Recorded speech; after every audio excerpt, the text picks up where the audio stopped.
turn sideways, and then you kind of wedge yourself. You got all your equipment on you. Yeah, exactly. We should probably all have our cell phones turned off as they're taping.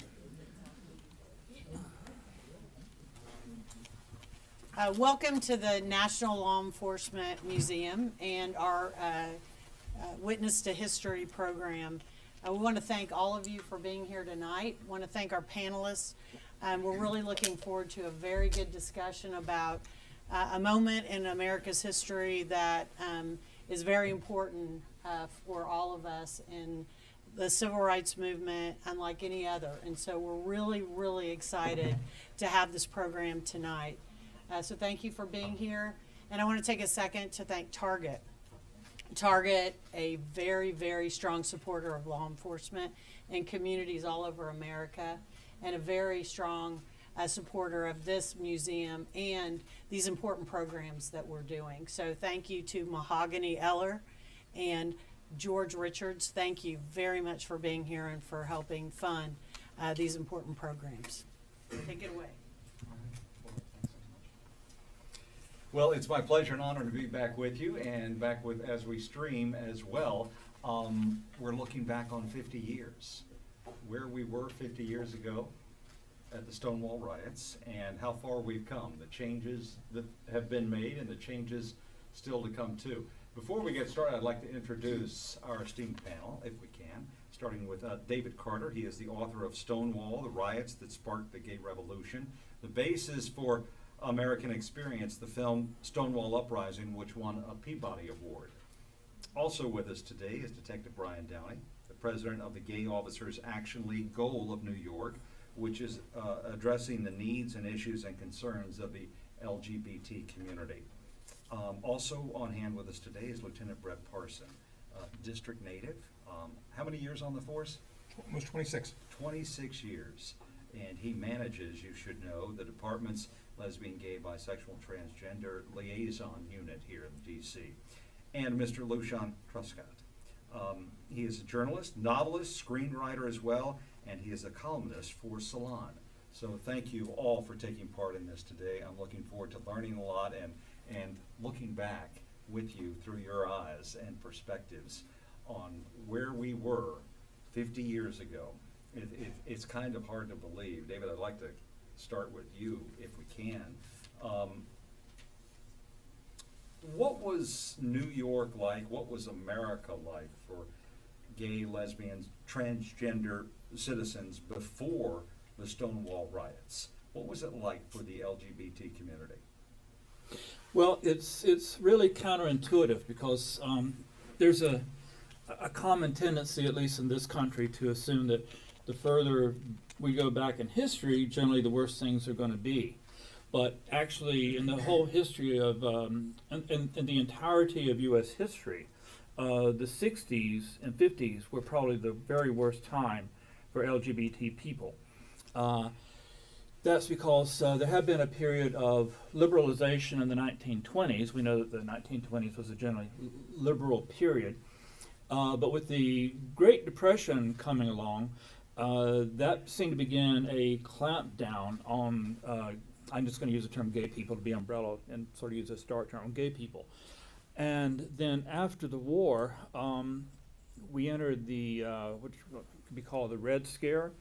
And this, I think, was the main reason that there was so much more repression after World War II. So, for example, in New York City, the height of arrest of gay men actually occurred in 1966, where at that time you had, on average, 100 homosexual men being arrested in New York City every week. So, you know, while the 1960s were a period of, you know, we think of the time of, you know, expanding liberty, openness, it was rather the opposite for our people. And another big force that was making that happen was the use of psychiatry. Sigmund Freud, his view of homosexuality was negative, but it was not very negative. In other words, he saw the ideal adaptation for any adult as being heterosexual. But he certainly didn't think that, you know, it was a severe pathology. And America was the first country to really embrace Freud. And when the Freudian approach to psychology was embraced by this country, American psychologists, I think very much under the influence of the military in World War II, it was the American psychiatrists who really tended to pathologize homosexuality severely. And so, there were laws that, you could be put in a mental institution versus, not freely, that could be imposed upon you. And there people had, men were castrated, lobotomies performed on them, shock therapy, and other kinds of, treatments that were meant to change them from being homosexual to heterosexual or make them just asexual. And just the laws just kept on multiplying altogether, one, from one state, from one institution to another. So the way our number one historian of homosexuality in America from a legal point of view, Bill Eskridge, the way he characterized it was that, by the 1950s and 1960s, gay people really lived in a state of suffocation. It was a terrible time. Lucian, I want to go back to that, the day of the raids and the riots. You were actually at Stonewall Inn, is that right? Take us back in what it was like to be there. Well, the way it was accidental for me. I had just graduated from West Point, believe it or not, and I was spending my going into the Army leave living in New York, and I was walking from the loft I was renting from down on Broome Street to the Lion's Head, which was 2 doors down from the Stonewall. And I turned the corner off of Waverly Street onto Christopher Street, and there it was, right in front of me. They were busting the Stonewall. There was a couple of police cars pulled up on the street, and the bust had begun probably half an hour before. They were starting to bring out people in cuffs and put them in the police cars. And a crowd had gathered across the street, and they were watching. Some of the people across the street had gotten out of the Stonewall as the cops came in, either out the back door or around the cops and out the front door or somehow. And then the word had spread what was going on Christopher Street. And Christopher Street was the heart and soul of the gay community in New York. And there were a lot of gay bars and places that gay people had dinner and so forth right nearby. People started walking over to see what was going on. And so what happened was, the cops, just like was said, the cops busted gay bars all the time.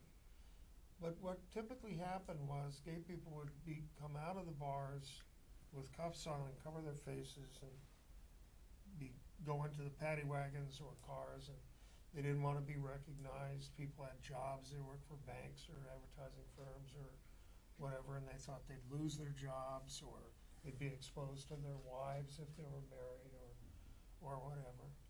And that's what the police were used to. Well, they busted the Stonewall, and the Stonewall was known for serving underage people. And it had a sound system in the back room, and there was dancing, and it was kind of a wild place. And the people that they busted in the Stonewall weren't like that. They didn't have jobs. They didn't have anything to lose. A lot of them were 17 and 18 years old. And when they came out of the bar, they were posing and waving to their friends and calling out and saying, come down and, can you get my bail? And acting like it was, there was nothing to it. They'd been busted before. It didn't bother them, and the cops didn't like it. They didn't have that fear that so many No. had before. And they didn't behave like cowed, frightened gay people. And the cops didn't like it, and the cops didn't like them standing and posing and waving. And so the crowd started, the cops started pushing them with their nightsticks and shoving them roughly into cars, and the crowd started reacting to it and yelling at the cops and throwing pennies at first and calling them pigs. And it sort of went south from there. I mean, right after I got there was when all the throwing and so forth And this started. went on through the night, and then was it the next night where you had hundreds, if not thousands, come back? Yeah, the next night was the night that the tactical patrol force was sent in. There were hundreds on the street, if not a couple of thousand, and it went on for. On Friday night, it didn't go on for real long because the bus took place. They tried to get them in the cars. When the gay people got angry and started throwing stuff at the cops retreated and went inside the Stonewall. I was outside, and that was when they broke the front window, threw things through the window, started a fire, took a Parking meter? a parking meter and used it to ram the door and that sort of thing. And then the reinforcements came from the 6th precinct and scattered the crowd, and the cops came back out, and within a couple of hours it was over. But Saturday night went on for hours. Brian, I want to ask you, because it's been in the news last week, your Commissioner O'Neill, Yes. issued an apology on behalf of NYPD for the raids. Give us a little bit of insight into that apology and Goal. What was the response from Goal? How do you view that apology?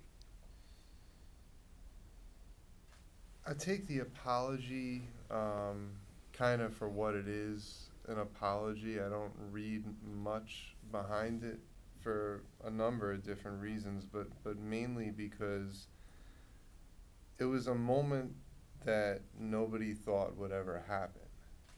And I think if you know anything about Commissioner O'Neill, who I know quite well, he's probably the first maybe humanitarian police commissioner we've had in New York City.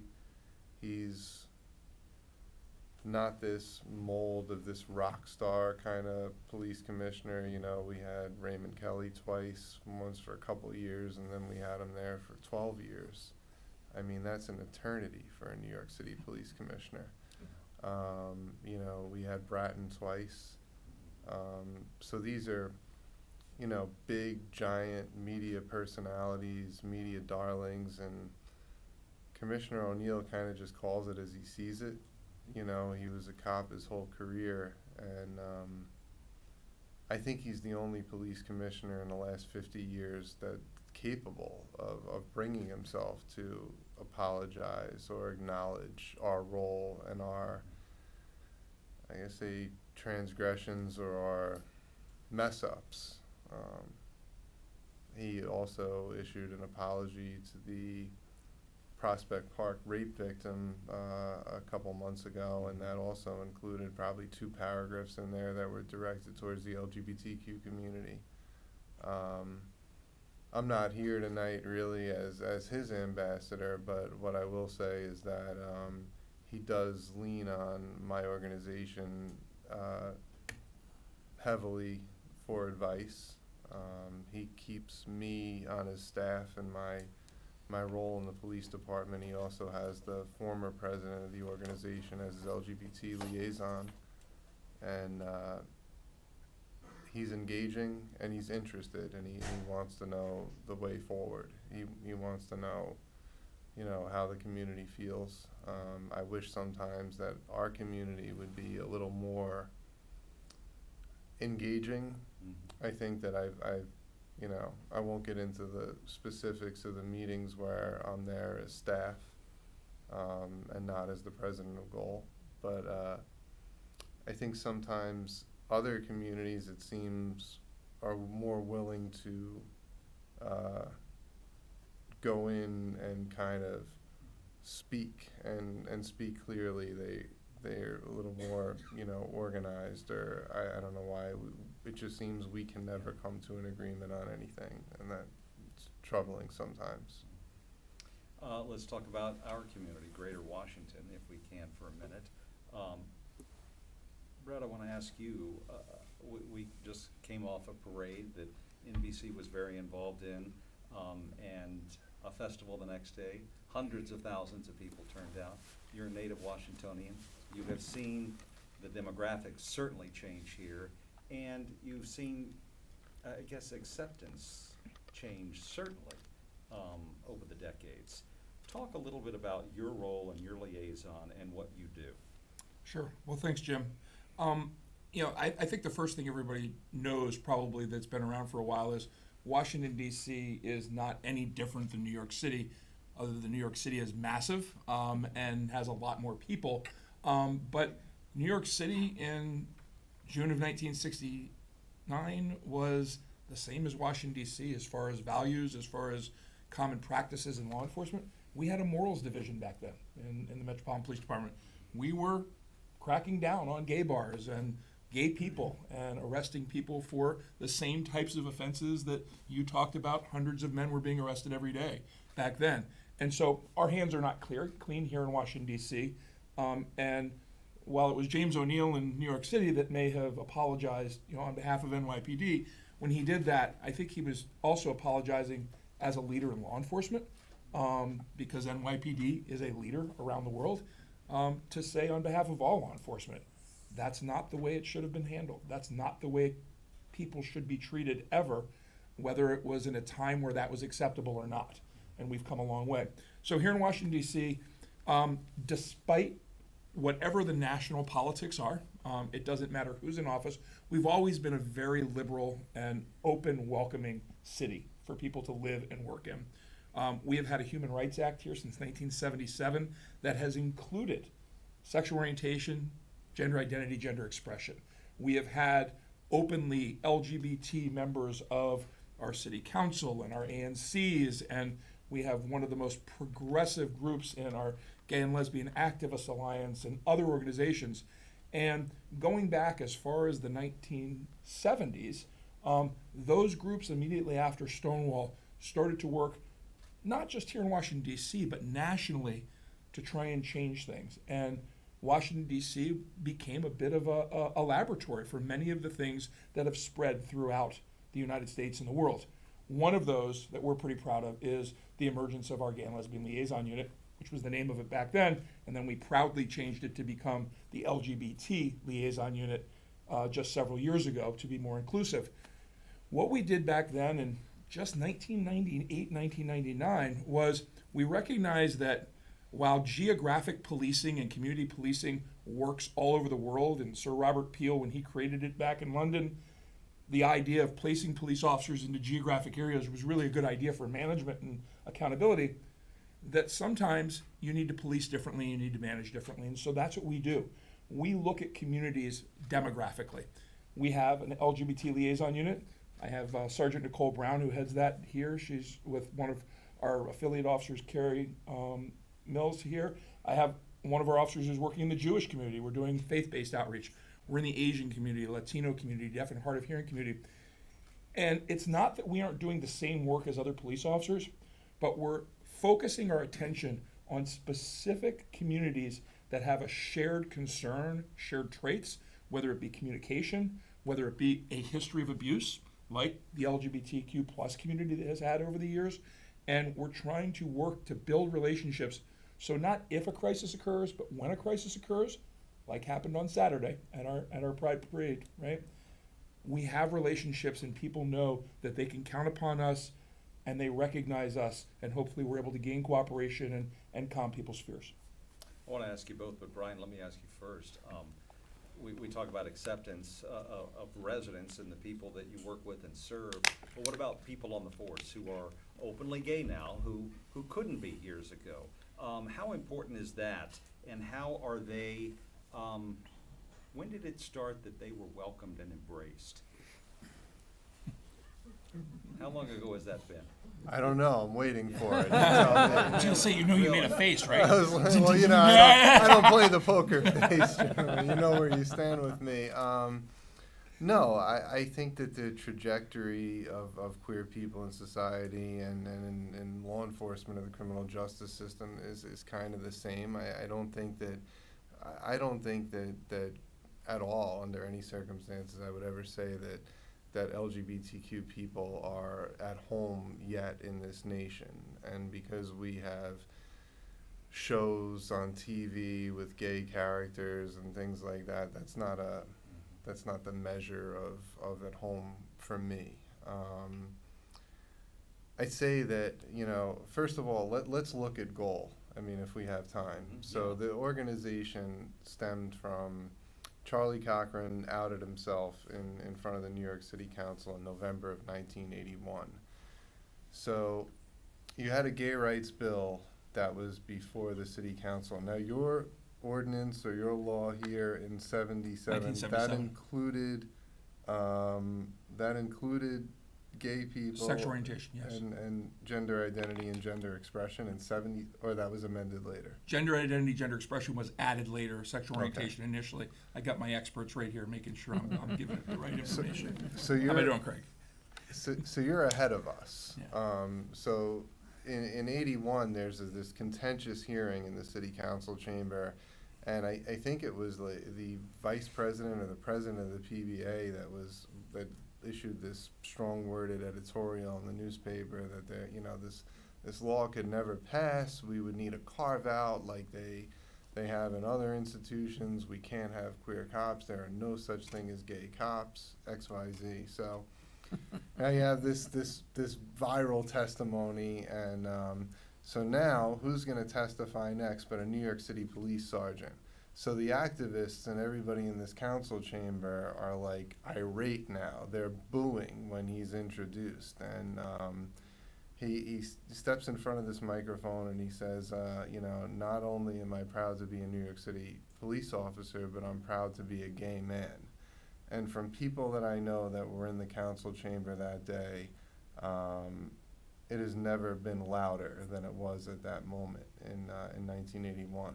So we fast forward a few months, and the organization was founded.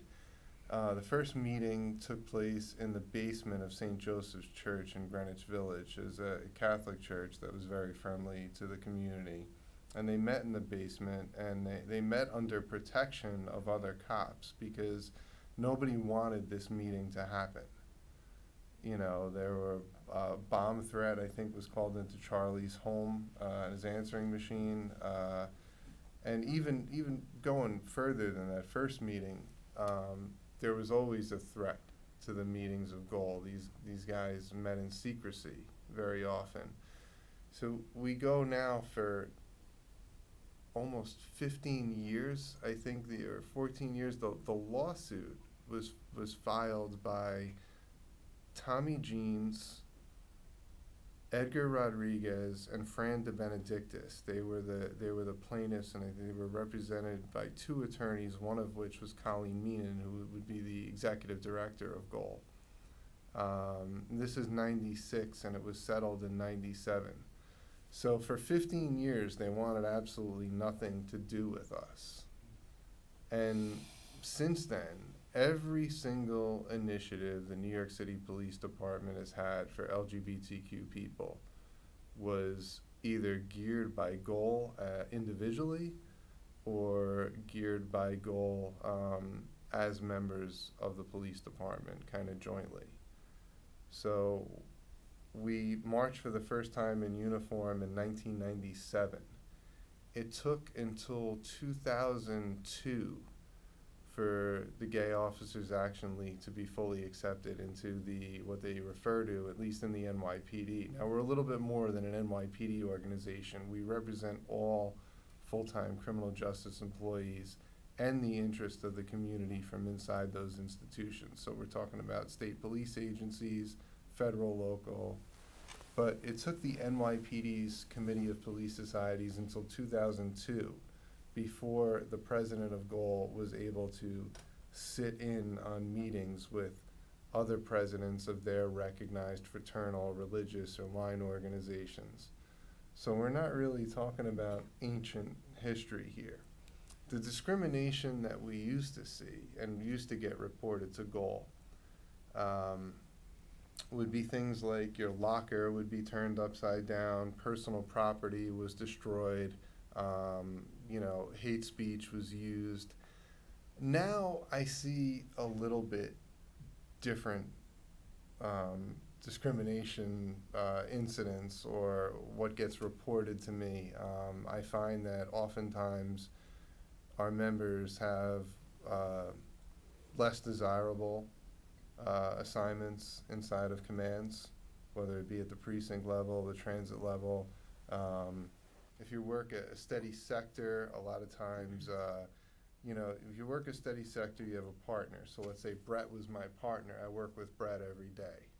I find that a lot of times our people, especially male officers, and we can have a conversation about the difference between being a lesbian police officer and being a gay police officer, a gay man.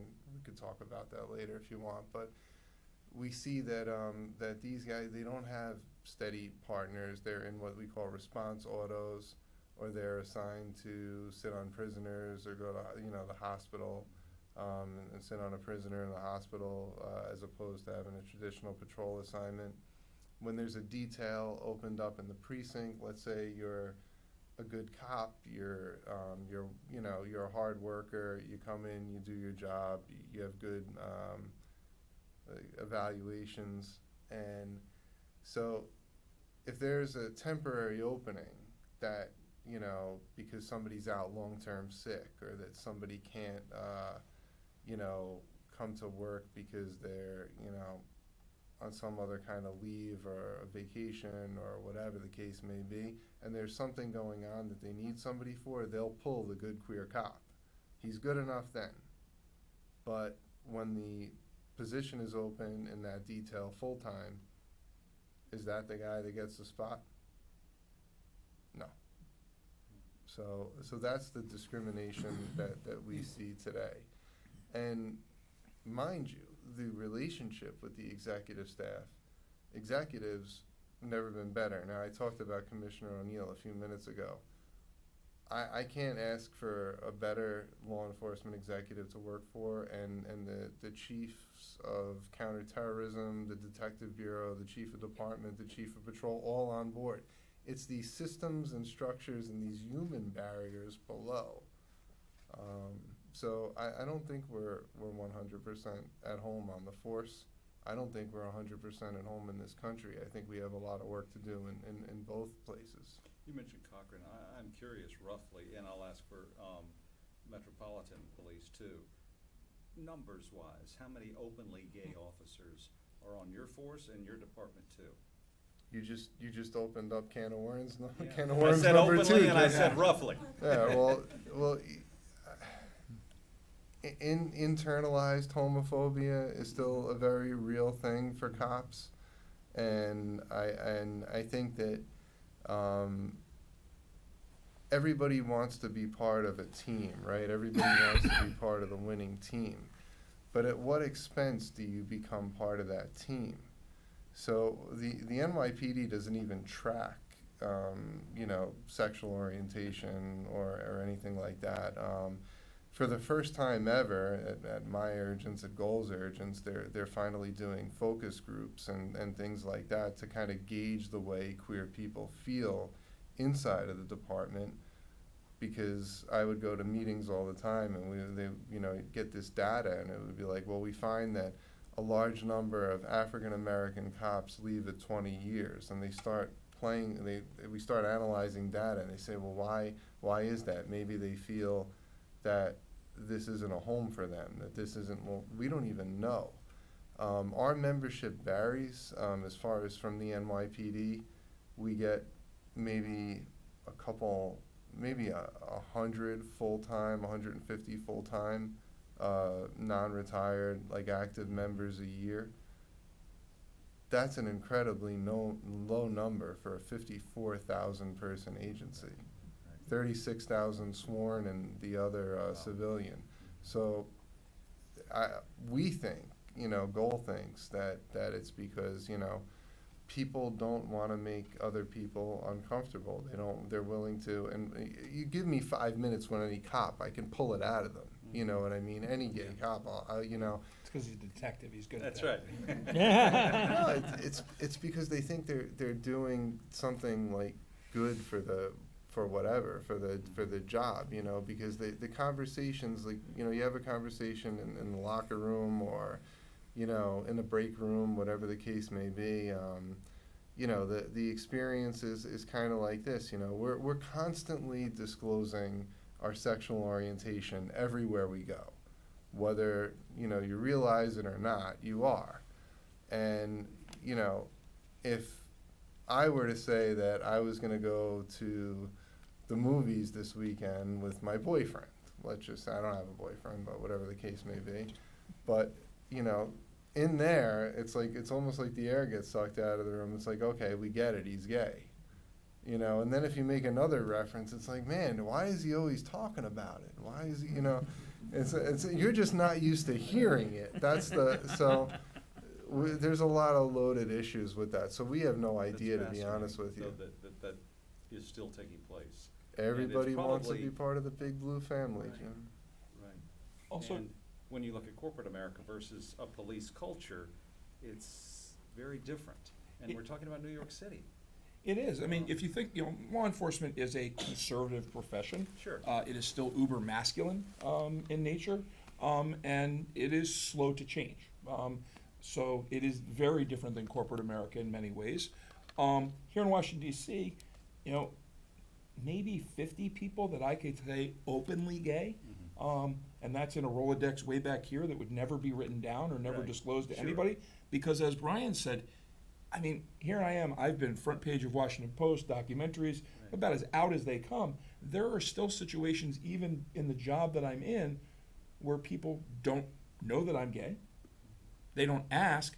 And when it comes up just as a matter of conversation that I have a life partner or something that discloses my sexual orientation, there's a look of shock.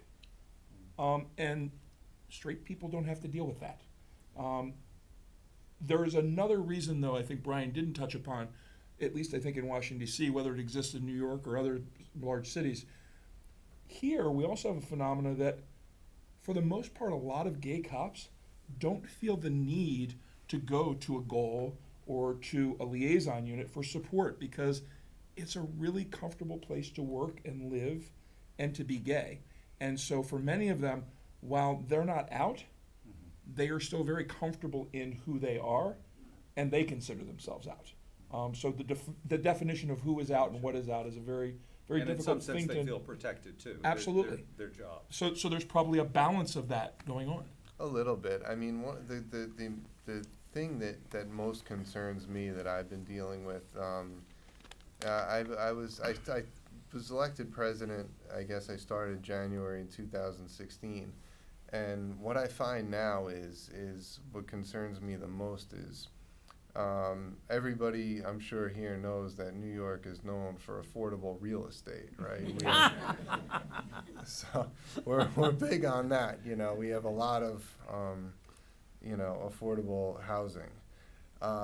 We see a trajectory of people that are living at home longer than they have. Maybe, I don't know, I could be wrong about this.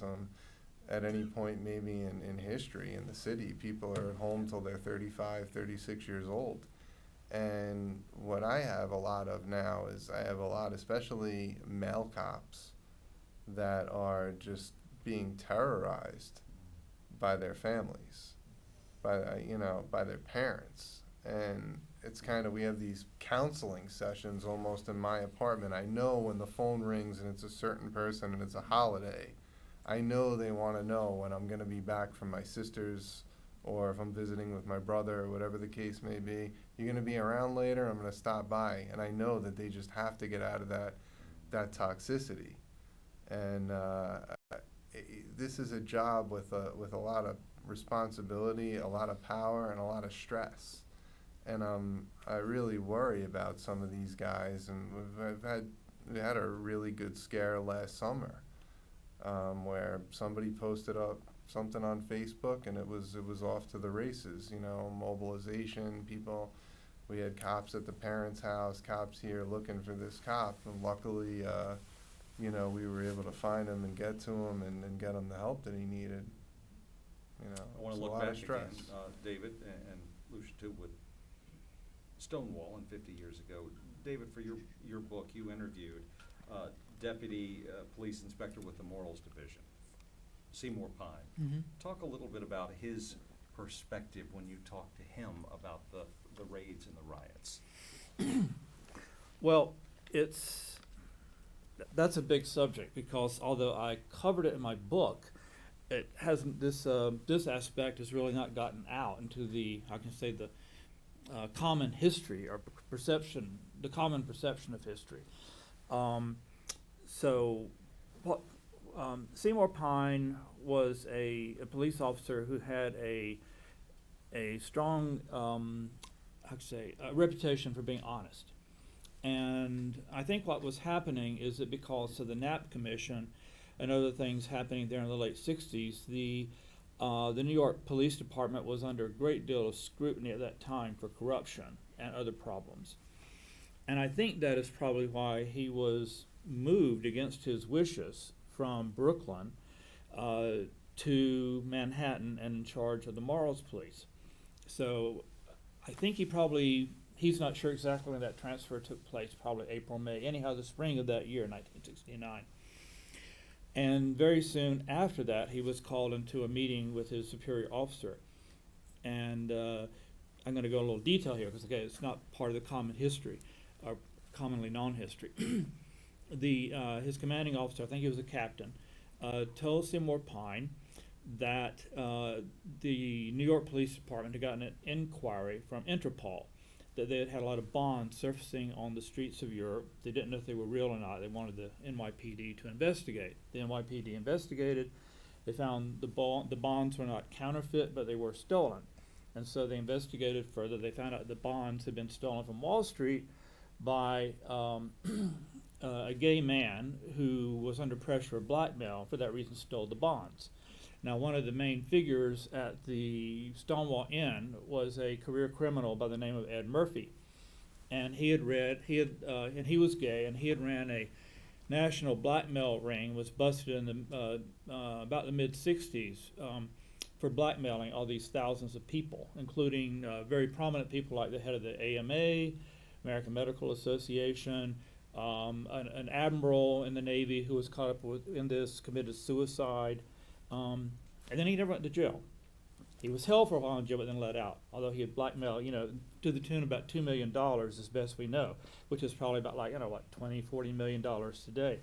So why was he let out? I think he had the goods on J. Edgar Hoover. It's why he did not, end up in prison for the rest of his life. No, seriously, Really? J. Edgar Hoover, I have good evidence, in my mind, that J. Edgar Hoover was blackmailed also by Ed Murphy. And Ed Murphy did use the Stonewall as they had on the mafia owners had a apartment on the second floor out of which they ran a prostitution ring, and they also used the waiters, who were mostly straight, and the Stonewall to gather information from the clients. The patrons of the Stonewall Club. Mm-hmm. So when the police investigated, it seemed that this blackmail ring was centered around the Stonewall, and Pine was ordered to shut it down. Now, what happened is that only Pine and his co-partner Smythe, with whom he had both fought in World War II, they fought in World War II together. This was to be secret, so only they knew about that part of the raid. Even their men, who were men and women from the Morals squad, didn't know that they were raiding to bust a blackmail ring. And so that was the reason for the raid. Fascinating. The different layers behind it. And, Mhm. But they did the same thing that they always did. They arrested the kids that were in there. And they were busting a blackmail ring. Just like you said, they were blackmailing Wall Street guys. and They were those getting kids them in had that nothing to do with apartment, it. taking their pictures, and then threatening them and saying, we're gonna show it to your wife, we're gonna show it to your boss, Mhm. whatever. So they went in there with like an actual good motive. It may have been the only gay bar bust in history with a good motive. All the rest of them were just Right. because it was gay people Right. in the bar, Yeah. or it was because the Right. mob wasn't paying off adequately.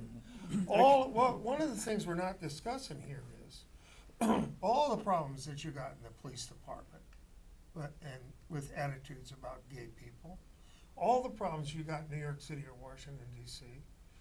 come out of long ingrained tendencies in families and so forth, to look down on gay people and think that they're the other. And then to pass laws about it. Now, with respect to gay bars, the laws they passed were that gay people couldn't own a bar because they couldn't get a liquor license because there was a morals clause in the New York City and probably Washington D.C. liquor laws. So the mob took it over. The mob opened these places up without liquor licenses, paid off the cops.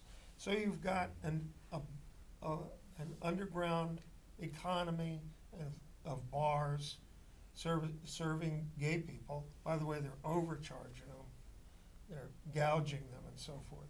And then you've got the cops coming in and busting it because the mob isn't paying off on time or right, or just let's go shake up some gay people.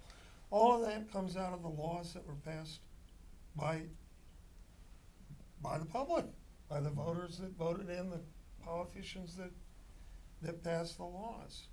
And then you've got the police force that treats groups different than white, generally cops, as the other. If you're black, if you're brown, especially if you're gay. And so by the time you get that and mix that all together, then you get what's become known as the Stonewall Riot. The riot mostly that they're talking about really is Saturday night with the TPF coming in with helmets on and face shields and all of that stuff. That was typically, just like in 1968 in the Democratic National Convention, it was a police riot. It wasn't. The gay people were on the street. They might have been blocking the street, but you can move people along on the street. But you don't move people along on the street and expect them to cooperate when you put your face shield down and go at them with a nightstick and start prodding them. And How long did it take, I'm curious, because you were there that night and the weeks after that, until the approach by police toward gay bars change in terms of raids and all? Did it take a matter of a few years? Well, there's, a couple of things going on there. There's the change in the New York City laws, okay? But there was also a change in the New York City's and the New York State's the way they regulated bars through liquor licensing. They finally gave a liquor license to the first gay bar that was owned by gay people in about 1973. And as it happens, I stumbled into the Stonewall Riot on June the 27th, 1969. I was working at the Village Voice in 73 when the city editor came to me and said, listen, I want to do a story on the mob, on the mob having all these restaurants in the South Village and all these mob meetings that are taking place. And also, this guy came to her and said, we want to open up the Ballroom, it was called. It was a gay cabaret and it ended up on West Broadway. We can't get a liquor license. So she called me in and introduced me to this guy. And she said, what can we do about this? Do a story about it. And I said, I'm going to do a story about it, but nothing's going to happen. It's the Village Voice. It's not the New York Times. So she said, well then, what can we do? And I said, we can do a story about how the cops never bust these Italian-American restaurants where they're holding meetings with mobsters every Friday night.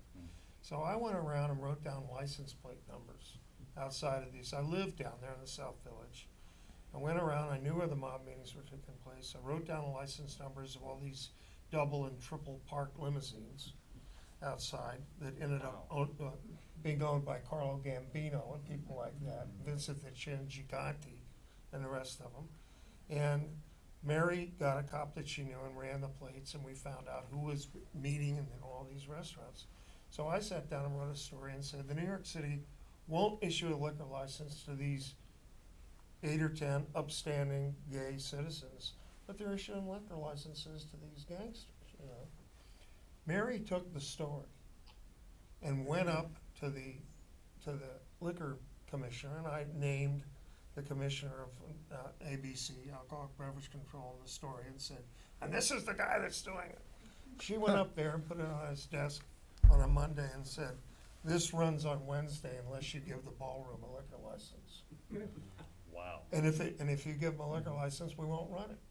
So my story didn't run and the ballroom got a liquor license. And that was it. Power. That broke the log jam. The next thing you knew, Reno Sweeney on 13th Street got one, and I didn't pay for drinks for quite a while. But, You at no point were you afraid when you're taking down these license plates and doing this? they didn't see me taking down license Okay, plates. yeah, trust I'm me. hoping. I live You down do there. realize this is being videotaped, they're Right, watching. right, yeah. And I'm sitting next to you. But what I'm saying though is that once gay people started owning gay bars, then the mob wasn't involved. Then the gay people weren't paying off the cops, and then they didn't have reason to go in there and bust them because they weren't getting the payoffs. And so a snowballing kind of effect took place, and gay bars started getting liquor licenses and getting legitimized, and it happened over a period of time. But at the same time, things were happening like people were working towards getting gay people the right to serve in the military. And that started changing things. And then gay people were working towards the right to marry. And that started changing things. All of this happened over the last 50 years, which is really pretty extraordinary when you think about it. I mean, and it's extraordinary to me because I was there the night that was really the Rosa Parks moment for the gay movement. That was the night that gay people, instead of saying, I won't move to the back of the bus, they said, you're not gonna bust our bars anymore, and we're not gonna put up with it. And I had no idea at the time what I was looking at. I thought I was looking at a gay riot. Oh my God, look at that guy, he's in a dress, and those guys, I mean, the amazing thing about it was the cops were so incompetent that they would line up and chase these gay people down Christopher Street, and the gay people would run down Grove, run around Waverly, and come up behind the cops and form a kick line and start going, we are the Stonewall Girls, we wear our hair in curls. The cops turn around, they see that, they start chasing them that way. I ended up teaching a class on how not to do riot control in the Army based on this riot. Wow. They gave me a theater at Fort Carson, and I taught battalions one after another. I set up a huge blackboard and drew a map of Sheridan Square on it, and drew arrows like where the cops are, a blue arrow, and where the gay people are, and all that stuff, and taught like how not to control a riot to a whole division of soldiers, and which was an experience all to itself. But that was one of the problems that law enforcement had, in that how they if you treat people as an other, they'll behave like an other. I want to talk more about the other later, but first, Brett, I want to ask you a little bit more about your liaison unit and the competent cops of today, and what you guys do in terms of outreach with gay community and straight for that matter. Well, we're certainly not doing kick lines. Yes. I'll tell you that. Why not? It's Yeah. because I'm incompetent, and I did not get that. Kicking. That is not one of my gay traits. I'm not able to do that. You gotta go to his course. Yeah, exactly. Let me see your gay ID. Good card.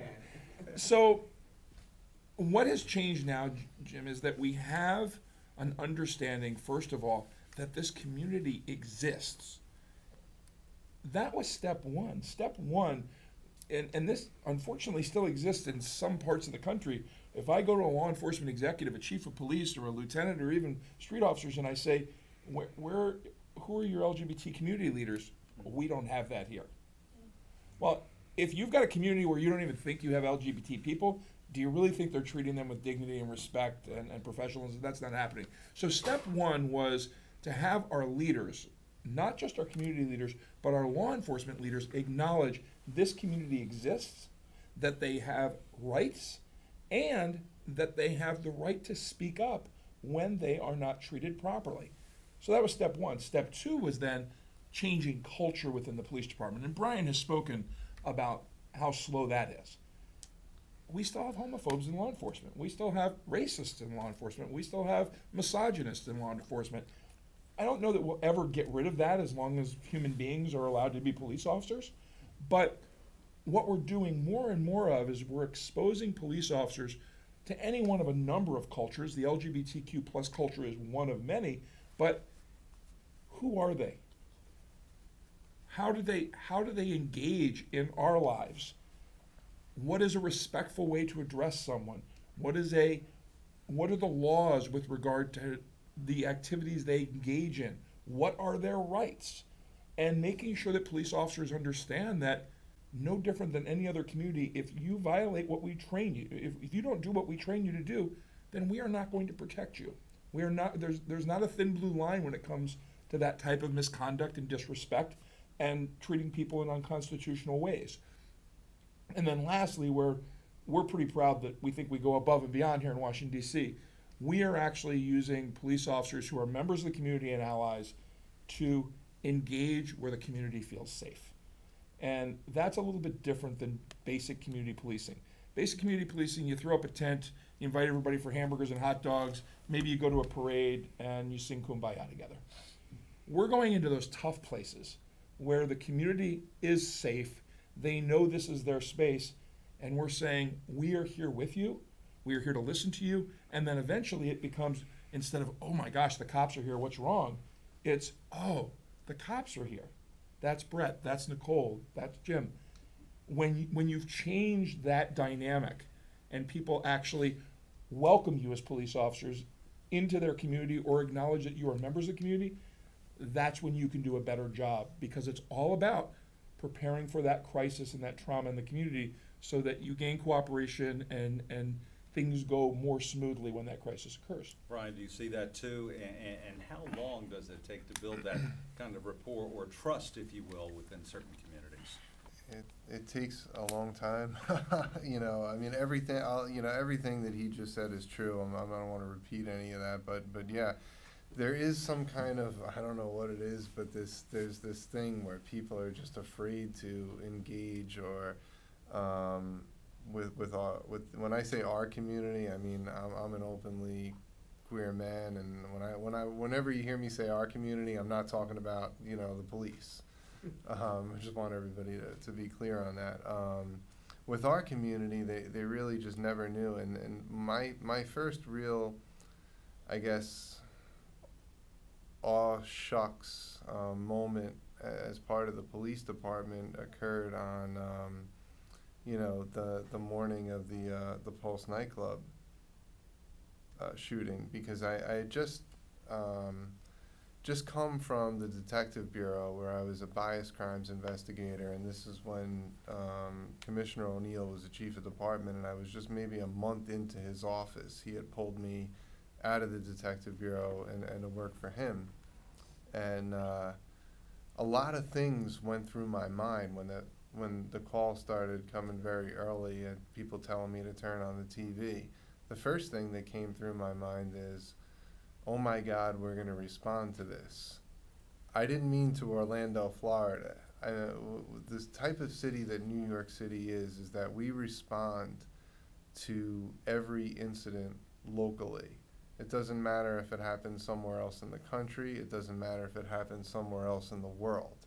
So let's use the Jewish community for a good example of this. So if we have a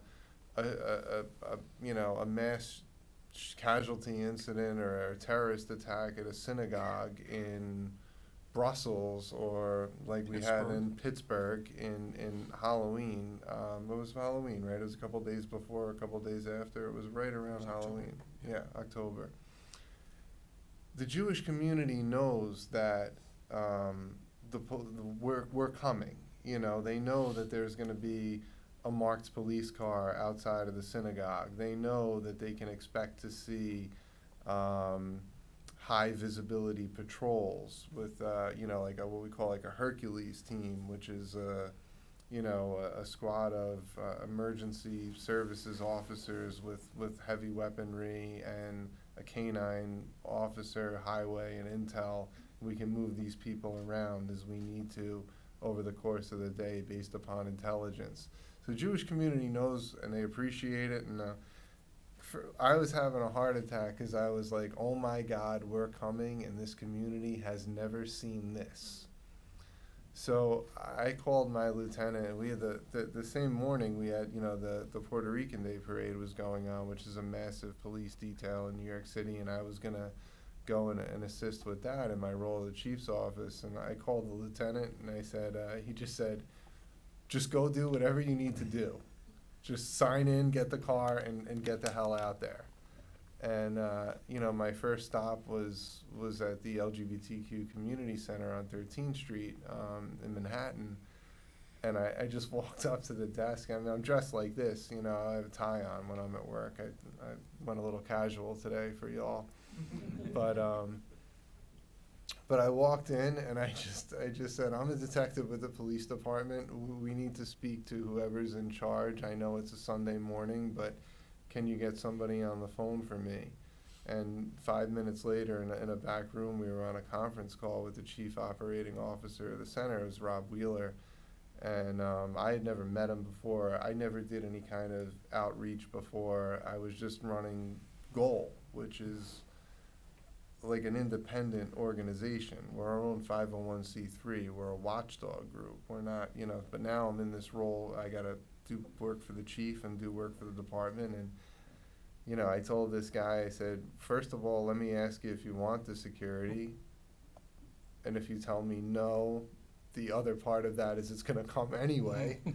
But we, I'm always passionate. I've always been a little bit of an outside the box thinker. So I'm like, why don't you do me a favor?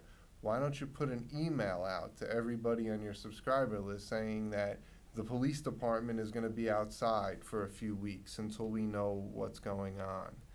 And then, the rest of the day, going to brunch spots, going to, because we like brunch. I don't know whether you got that memo, but that's a big thing with us. But going and meeting with nightlife people, and over the next few days, I was getting calls on my cell phone, on my work phone, and my personal phone. It was like I was like peddling, some contraband. People are like, "Are you the detective that can get us some security over here?"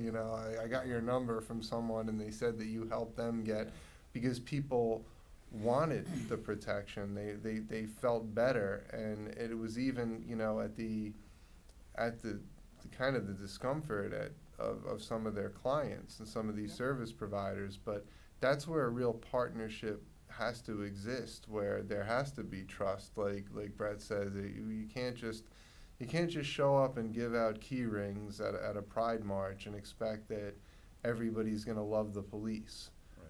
We're nobody's friends. I'm a realist. Nobody calls the police to, you know what I'm saying, because they have extra tickets to the ball game. Nobody calls the police because, there's a couple beers left in the cooler after the barbecue, or there's food left over. Do you want to bring it back to the precinct? What do we get called for? Horrible, terrible things where people aren't at their best.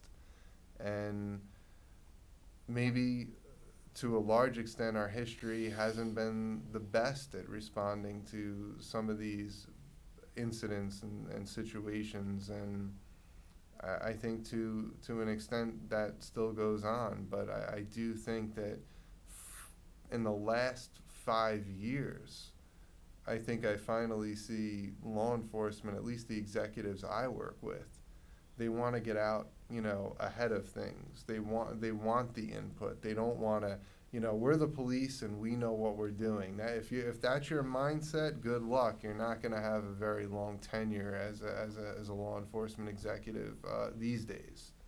We have to think about what we're not thinking about, and really and engage. We started a neighborhood coordination officer program in New York now, where every sector or precincts are broken down into sectors. There's 2 cops that work there that do absolutely, they have 4 hours they're required to do. Half of their shift as non-committed radio time, where they're out there going to the businesses in their sector, and they're supposed to go meet with community leaders. they have email addresses, they have cell phones, people know they can call them. It's really changing the conversation up there, so. That's encouraging. And on that encouraging note, we want to pause and take some questions from you folks. So we've got a couple of microphones. Anyone have any questions for any of our panelists, please? Let's hear from you, if you do.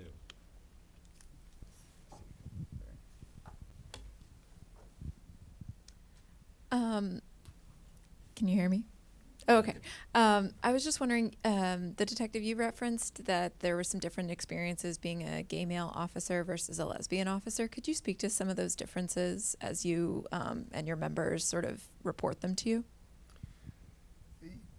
Yeah, I think that we still live in a society where we sexualize women, and if you're gonna be paired up with a lesbian police officer, you know, guys' minds go wild. You know, I'm so good, maybe I can get her, and then I'll have her and the girlfriend.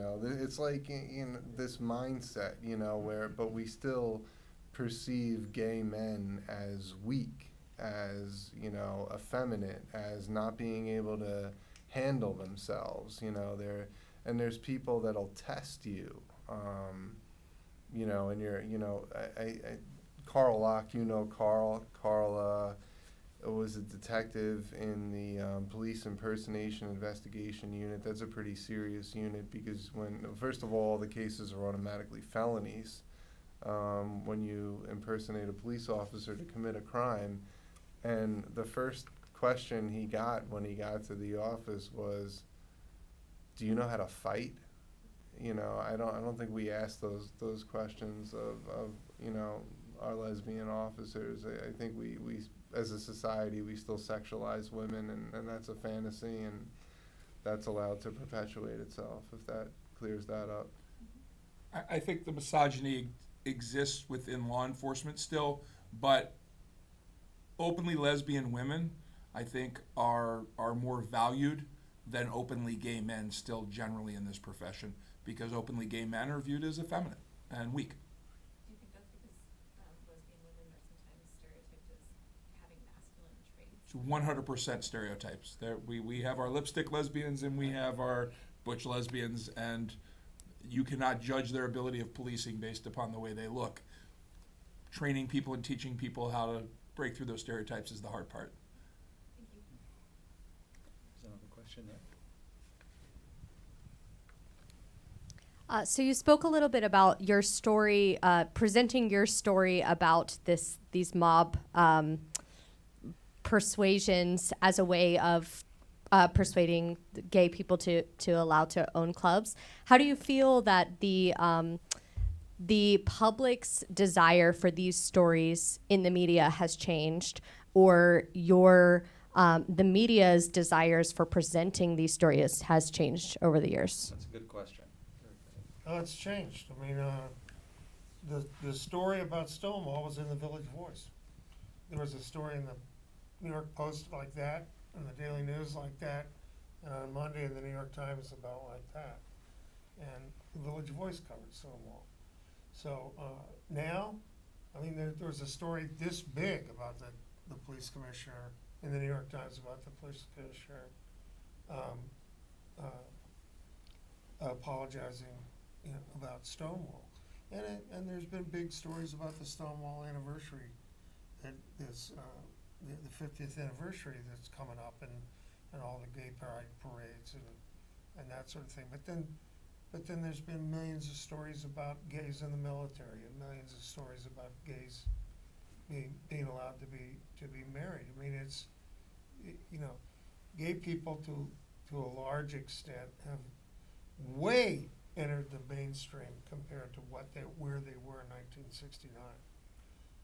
And the difference, somebody was asking me recently, what's the big difference between then and now? The big difference that Stonewall made was everybody that was in the riot in Stonewall was out. They were on the street, they looked gay, They were in a gay riot, so they were out. And after Stonewall, more and more and more people started coming out. And as more and more people came out, more and more people realized, hey, my cousin's gay. Or, hey, you know, that couple that lives next door are not just roommates, they're, you know, they actually live together. They're a family. They love each other. And so when gay people coming out affected families, it affected communities, it affected relationships at work, it made everything better. Everything. And it's made coverage in the media better as well. And it's made, you know, what you see on TV better. Yes, right here. Hi. So during the 60s, when there was a lot of heavy policing, I read that the police had a lot of knowledge about the culture of the gay community with the hanky codes and obviously the sort of under the radar bars. And it seems like the police had a really deep, not necessarily the best connection, but a connection and a lot of institutional knowledge about the gay community. Do you think that because the policing efforts have obviously died down a lot toward the gay community, that the sort of institutional knowledge and culture has declined as a result of that? And is there a way to preserve that without necessarily going into the same policing tactics? That's directed toward me. I hope We were kind I of hope thinking so. Okay. it I'm was sorry. history. Okay. I'm sorry, I missed the gist of your question. It was just that, when there was policing, when the heavy policing, there was just a lot more knowledge about the culture of the local gay communities by the police departments. And when that policing dies down, does that sort of knowledge go away too? And if so, how do you preserve that through like policing? I don't know, tactics, whatever. Um, I'm not sure I agree with that. I don't think that the police had, I mean, there was a lot of policing of the gay community back in the 60s. They didn't know shit about the gay community. Still, No, except the rest of them. still don't. You know? Yeah, I mean, I think perhaps what you're talking about is knowing how to entrap gay men. You know, that they knew where they went. They had, you know, an idea of how a lot of, gay men dressed when they were out to, you know, socialize, to meet other gay men, to meet sexual partners. So they knew how to, you know, they would take their best looking police officers, you know, dress them in tight pants and, you know, dress them kind of like gay men dress and send them to those areas and entice them. But I mean, that's really not a knowledge of, you know, gay culture or, you know, the, or even a gay mentality. It's just a, you know, very surface thing. So, no, I think that my impression is, and I haven't been involved in law enforcement, is that probably law enforcement has been learning bit by bit as other institutions in society has also been learning. You know, whether it's the military, whether it's business, the church, schools. That's my impression. Does that answer your question? Yeah, it does. Okay. If I could also, you know, there's this wonderful thing out there called the internet now. Perhaps you've heard of it. And as big a Neanderthals as we are as police officers, they know how to use it. And so they, sorry, Bri. And what I mean by that is sometimes in spite of a lack of training or a lack of experience, they have personal lives and they have personal interests, and they are exploring all of the things that everyone else in society is exploring sometimes. But we are also doing a much better job of educating police officers about the communities we serve.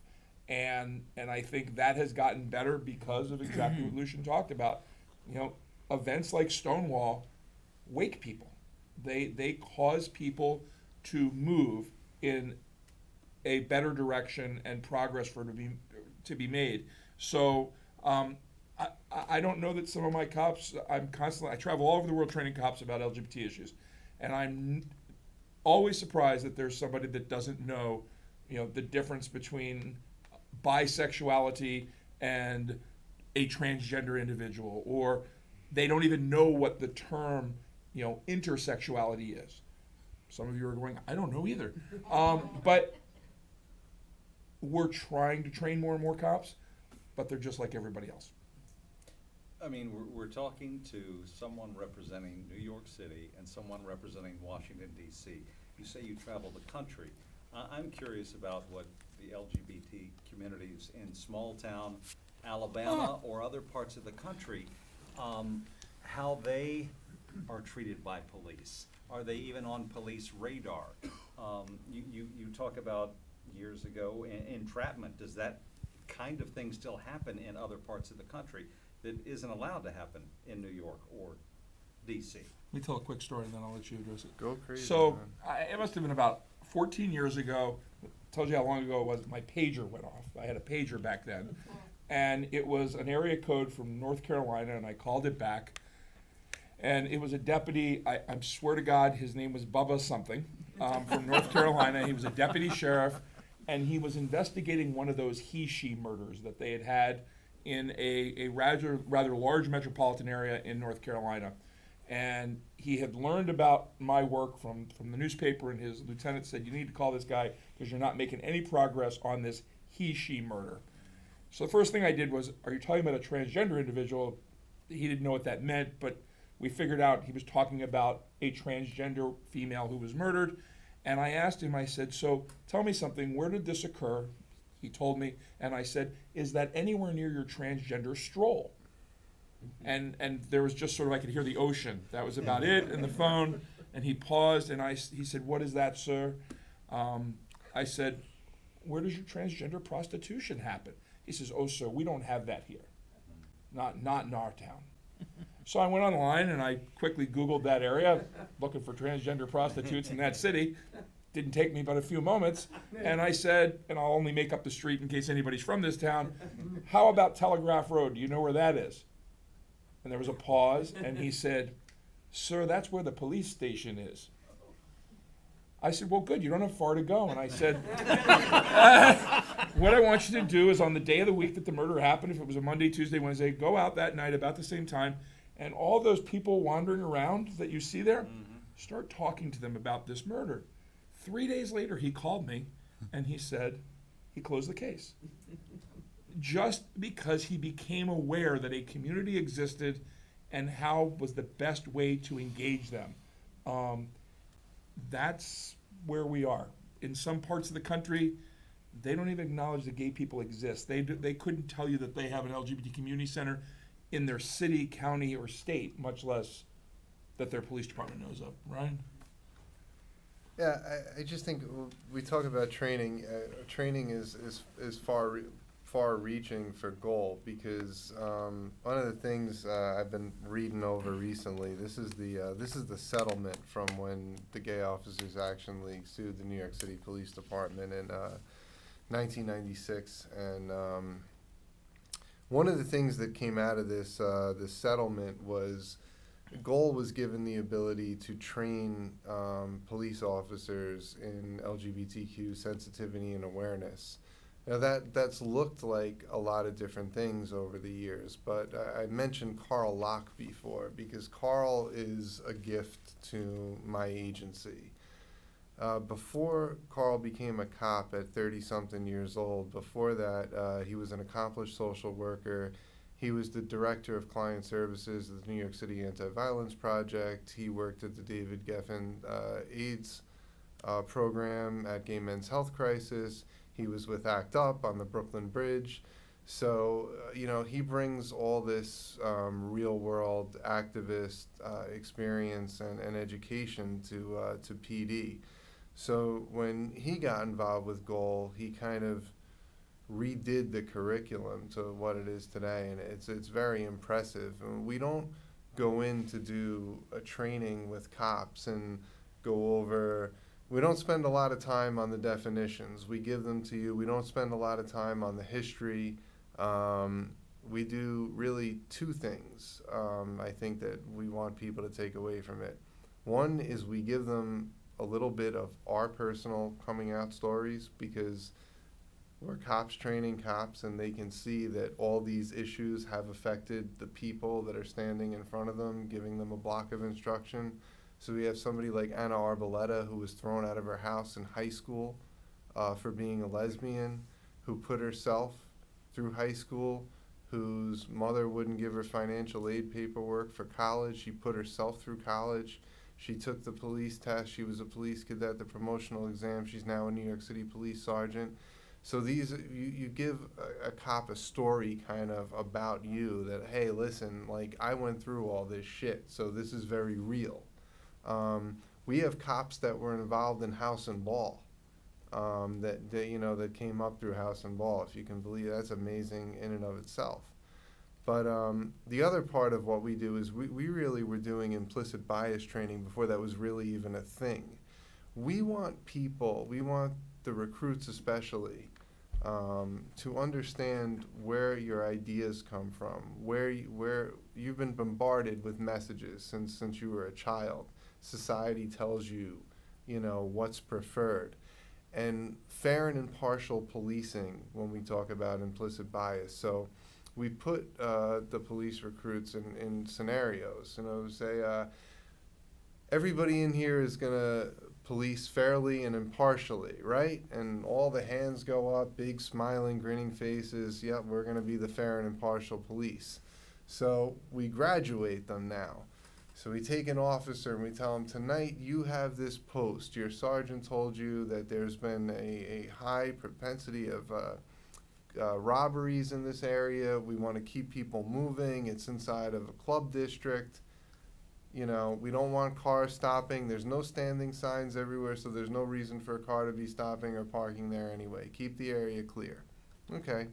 So we tell the cop that in the alleyway there's a vehicle parked. It doesn't have its lights on, but it's running. And the car goes up to the cop goes up to the vehicle and conducts an investigation, and he, lo and behold, finds a man receiving oral sex from a woman. And we ask him, what do you got? And you have a little bit of a chuckle,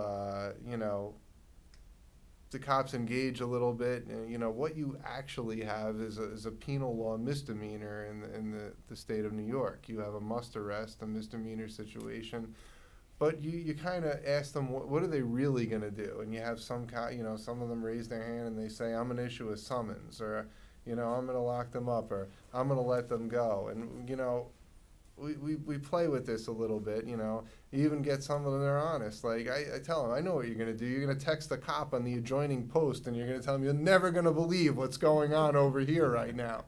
That's what you're going to do, right? Everybody's laughing, having a good time. Then we graduate the cops again. And I say, put them in the exact same scenario. And I say, now you come across that same car in the alleyway, and it's a man getting oral sex from a man. What do you got? It's like the air gets sucked right out of the room. They don't know what the hell they have, but everybody just said they're going to be fair and impartial, right? Every hand went up, every face was grinning, we were seeing teeth. Listen, if a guy's getting lucky in one scenario, then the guy's getting lucky in the other scenario. Being a fair and impartial police officer is taking the same action no matter what the sexual orientation is, no matter what the race, color of somebody's skin is, no matter what their religion is. We want them to understand where their ideas come from. And what I also want you to understand is when you wear that uniform, you're representing me, and you're representing Brett, and you're representing a couple million other honest people that have a tremendous amount of integrity and have sacrificed their lives for this job and in the name of other people.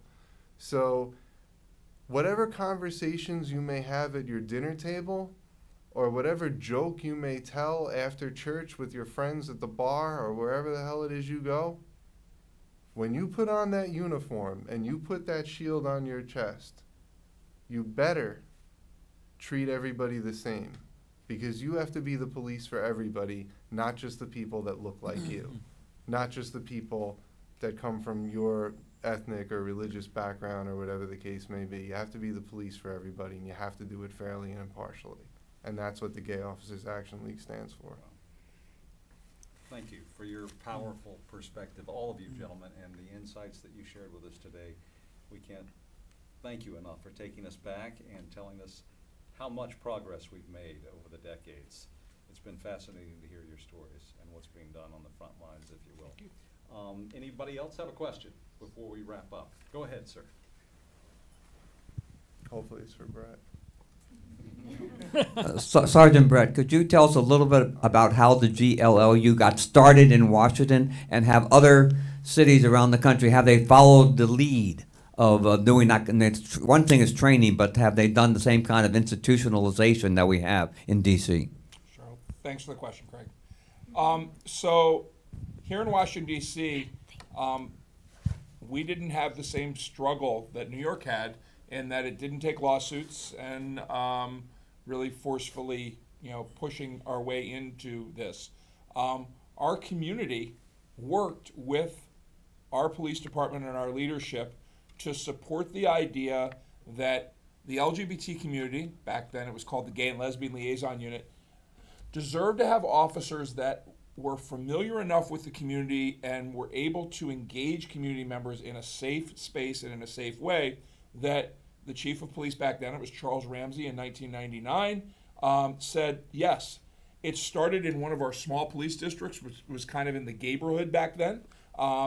And Charles Ramsey realized very quickly that this is something that should not be confined to just one police district. And so he expanded it citywide. And we are what we believe is one of the only full-time police units, meaning not just a liaison officer, but multiple officers working full-time in the community. 3 parts to the mission: outreach, the usual community policing stuff, going to events, going to pride festivals, going to meetings, singing Kumbaya.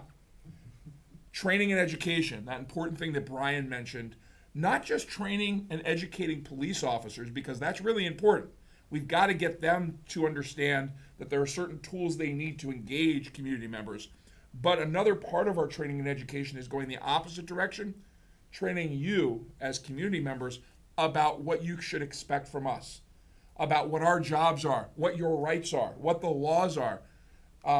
It is not a secret in Washington, D.C. We have continued to see our bias crimes increase as far as the numbers reported here.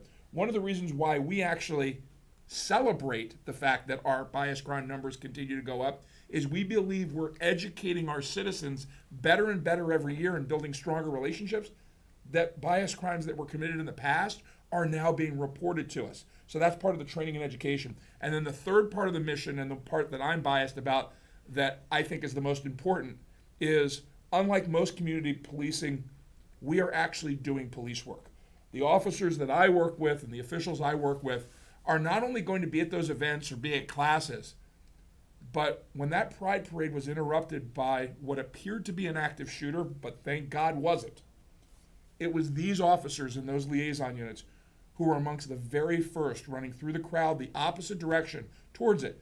And so what community members saw was members of their community who wear badges and guns and uniforms actually engaging in real police work and public safety. Yes, we are helping other police departments around the world. Probably not a week goes by that we don't hear from other agencies about how they tailor this type of work to their police department, whether it's designating an officer part-time, an officer full-time, or even creating a full-time unit. And one of the benefits we have is in 2007, we won the Harvard Innovations in American Government Award. And part of that was we won a grant to help replicate the work we're doing. And we're proud to do that whenever we can to help other police departments anywhere in the world do the type of work we're doing. And not just the LGBT community, but all the other communities we're working in. So I hope I answered your question. Great question. I think we are about out of time. Again, thank you all for coming, and gentlemen, we can't thank you enough again for sharing your stories. For my list as well. Thank you. Well, you've done, both of you.